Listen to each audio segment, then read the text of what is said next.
तो आज यानी कि 15 जुलाई 2026 को एक नोटिफिकेशन कमीशन ने जारी किया है और उस नोटिफिकेशन में एक बहुत बड़े अमेंडमेंट की बात हुई है, बहुत बड़े बदलाव की बात हुई है। बदलाव ये है कि कॉन्ट्रैक्चुअल रिक्रूटमेंट को लेकर नोटिफिकेशन में ये कहा गया है कि इसमें नंबर ऑफ सीट्स के बदलाव की बात हुई है। ठीक है, 5 मिनट में इस नोटिफिकेशन को बहुत ही सिंपल लैंग्वेज में हम समझते हैं। तो सबसे पहली बात है कि ये नोटिफिकेशन किसी भी सिलेक्शन प्रोसेस या इंटरव्यू के बारे में नहीं है। पहले मैं क्लियर कर दूं कि नोटिफिकेशन सिर्फ वैकेंसीज रिवीजन के बारे में है। यानी कि रिवाइज्ड वैकेंसीज जो है, पहले जो वैकेंसीज लिस्ट जारी हुई थी उसमें अब बदलाव किया गया है।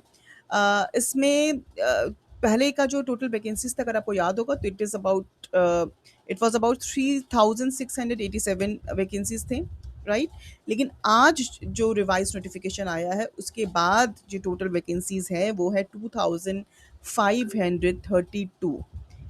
जी हाँ।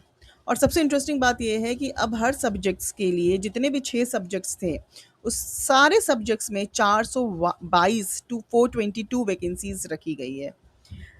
यही इस नोटिफिकेशन का सबसे बड़ा अपडेट है।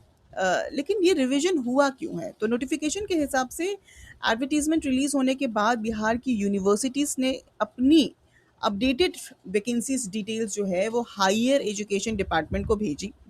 उसके बाद हायर एजुकेशन डिपार्टमेंट ने ये रिवाइज डिटेल्स जो है वो कमीशन यानी BSUSC को भेज दी और कमीशन ने उसी अपडेटेड इन्फॉर्मेशन के बेसिस पर नई वैकेंसीज लिस्ट को रिलीज कर दी। तो सिंपल सी तरीके से अगर हम ये समझे तो यूनिवर्सिटी से अपडेटेड डेटा आया है और इसलिए वैकेंसी के लिस्ट जो है वो अपडेट हुई है। तो क्या कह सकते हैं अब इस बारे में, यानी कि जितने नंबर ऑफ सीट्स थे वो अब कम हो गए हैं। मैं आपके कमेंट्स को ज़रूर पढ़ूंगी और ज़रूरत पड़े तो इस टॉपिक पर मैं एक डिटेल्ड एनालिसिस करके आऊँगी और डिटेल एनालिसिस करके बताऊँगी आपको अगले वीडियो में।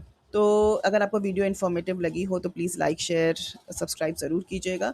और अगर आप बिहार असिस्टेंट प्रोफेसर रिक्रूटमेंट से जुड़ी हर ऑफिशियल अपडेट और इंटरव्यू प्रिपरेशन की वीडियो सबसे पहले देखना चाहते हैं तो चैनल को सब्सक्राइब करके इसका बेल आइकॉन ज़रूर प्रेस कीजिए। मैं मिलूँगी आपसे अगली वीडियो में एक इसी डिटेल के से लेकर एक पूरा एनालिसिस के साथ।